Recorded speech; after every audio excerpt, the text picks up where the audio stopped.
One of the reasons he had said was over slavery issues. So I think that came from the father, and not just because, as Burlingame says about him, that he had issues maybe with helping slavery in one or two instances, that he actually was against it, and that did flow into Abraham. What about the parents now of Robert? Need for you to talk about this too, because it seemed that Mary almost came closer to abolitionism than her husband did, and maybe did she help drag him along a little bit? And what about Robert? What was his feelings about slavery, if there's anything in his letters? And was he dragged up, or was it something in him? But tell me about the relationship of Abraham and Mary vis-a-vis slavery. Mary Lincoln grew up in a slave-owning family with many slaves.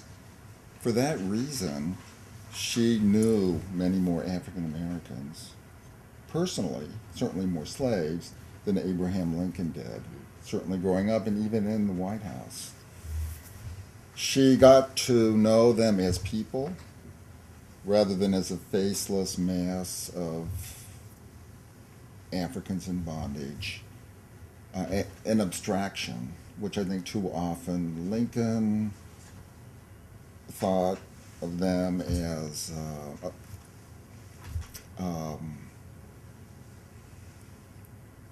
in an abstract sense. And of course he had to deal with them, what to do about slavery. And they both had to evolve. They did. They did. She developed a close personal relationship with someone we would refer to as her nanny growing up, Aunt Sally. Aunt Sally.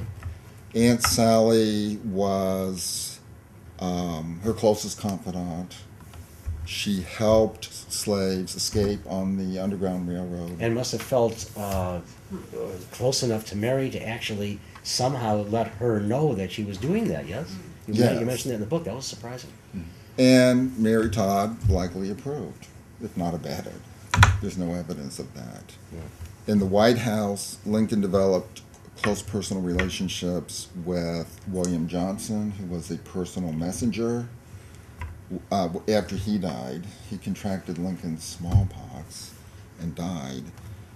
William Slade became the White House steward, and Slade was one of the first to hear Lincoln deliver the Gettysburg Address. That's how close the two were, and how much Lincoln valued Slade's thought and advice.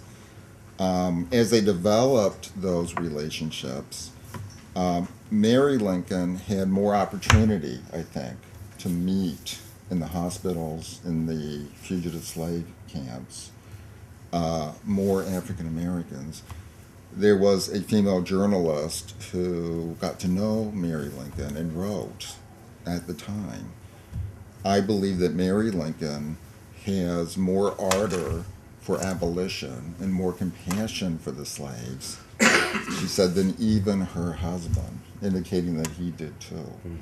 So I think that she ended up, ironically, as someone who hailed from the slave-owning South, being a wonderful influence on Abraham Lincoln as he came to view slaves not as an abstraction, 4 million slaves, but as one by one individual people with just some hideous deprivations, even in freedom, that need our help.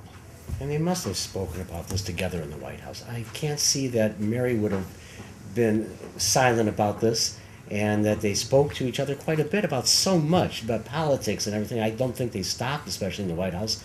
I know she was away a lot, though. She was traveling and all the time. And he was away in that office all Right. the time, too. But still, they were together, and there had to have been some oral correspondence between the two of them. True. I don't think that they were political partners, though, as some people would make them. That she was Hillary Clinton 100 years too early. She certainly had opinions, but she even wrote in more than one letter. My husband did not listen to me on policy issues, even if I wanted to give him advice. So, I think it was. I don't think it was a political partnership in that way. Although I think there was definitely influence, certainly. I think they were political partners up until the presidency. Mm-hmm. He read all of his major speeches to her before he delivered them. She gave her opinions and advice, which he listened to quite often. I think when he became president, he closed her off. These are monumental matters of public policy that can affect the course of the war. And in fact, her private secretaries, John Nicolay and John Hay, did their best to isolate him from her. And I just ran across an anecdote. On the day that Lincoln signed the Emancipation Proclamation, in the morning, Mary came at breakfast and said, "So what are you going to do? Are you really going to sign the proclamation today?" Knowing that he had made up his mind independent of her. I'm That's sorry, kind what of a- date was this? Was this a preliminary? January or 1st. January 1st, okay. Fine. Because he was under so much pressure not to sign it. Yeah, I have a letter that right now, on the 22nd Oh. of September of 62, that is in the hand of him, but wasn't signed initially. And signed it, I think, that day, right after he signed preliminary, and you can just see the pressure in that signature. The only time he ever made a mistake, well, the second time he made a mistake, I have one where he misspelled his name in my office.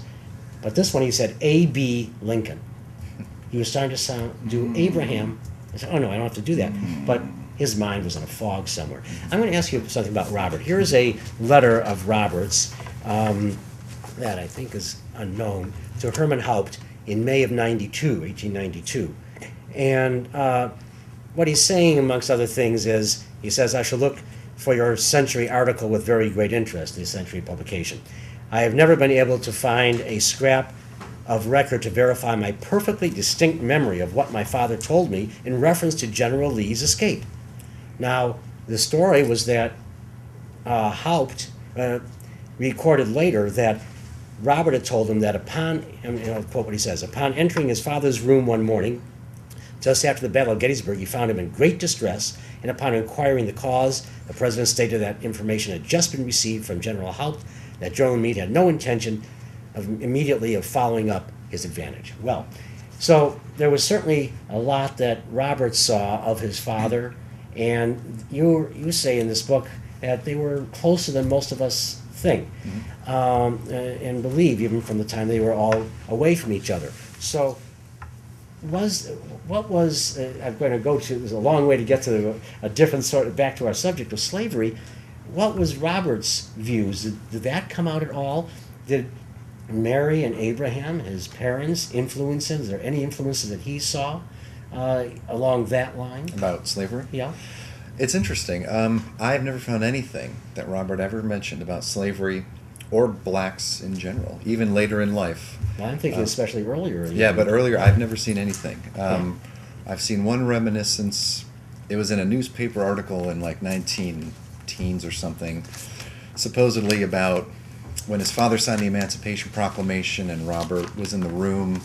I don't really give it much credence. It's very apocryphal. And that's the only thing I've ever found. So, yeah, I don't know what Robert thought about that. Yes, go ahead. If I can, I don't know either.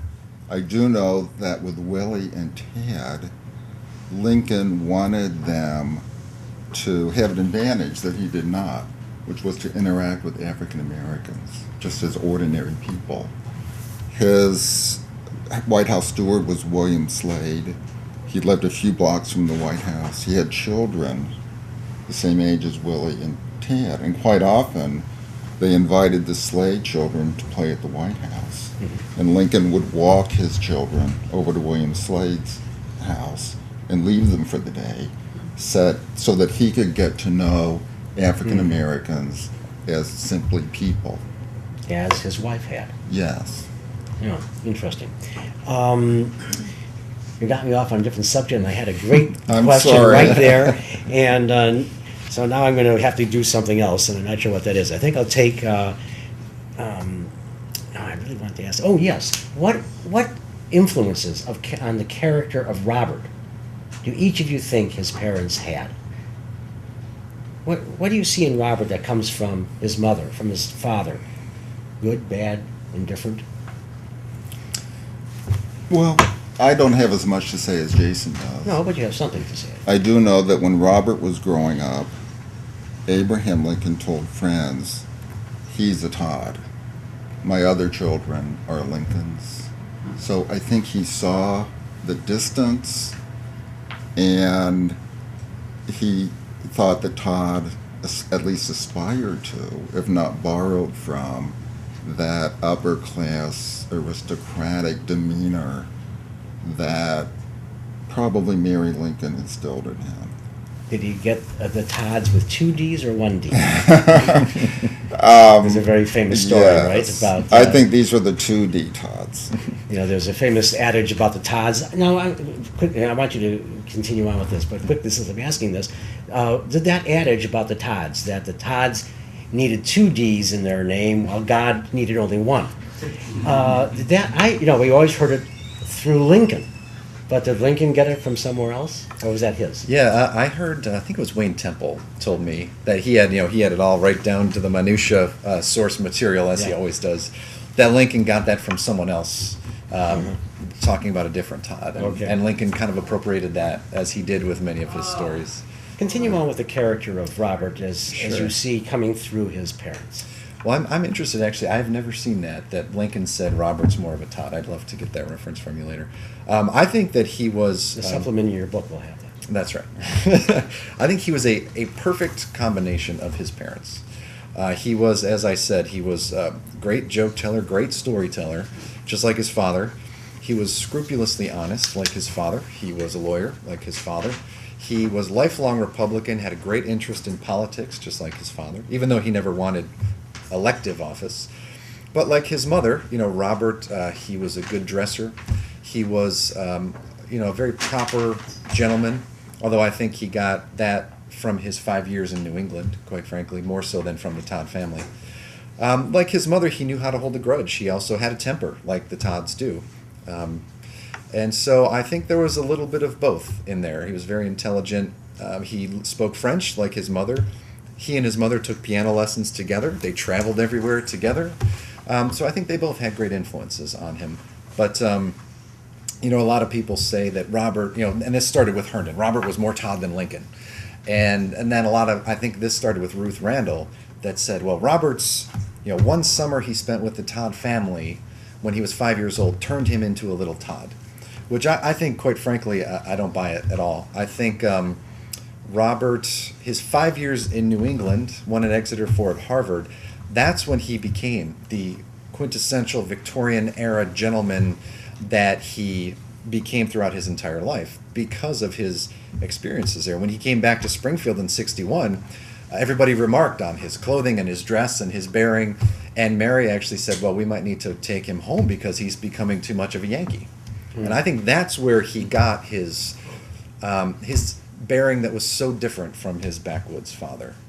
And yet, Robert, before the assassination, Robert was just like Willie and Tad. Carefree, full of jokes, always fun. The assassination sobered him incredibly, not just because his father died, but because then he became the head of the family. He had to watch out for his mother. He became Tad's kind of surrogate father. He had to get a job. He left his probably fiancee, Mary Harlan, left her behind in Washington, didn't speak to her for a year. So all of these things came crashing down, and his personality changed dramatically after that.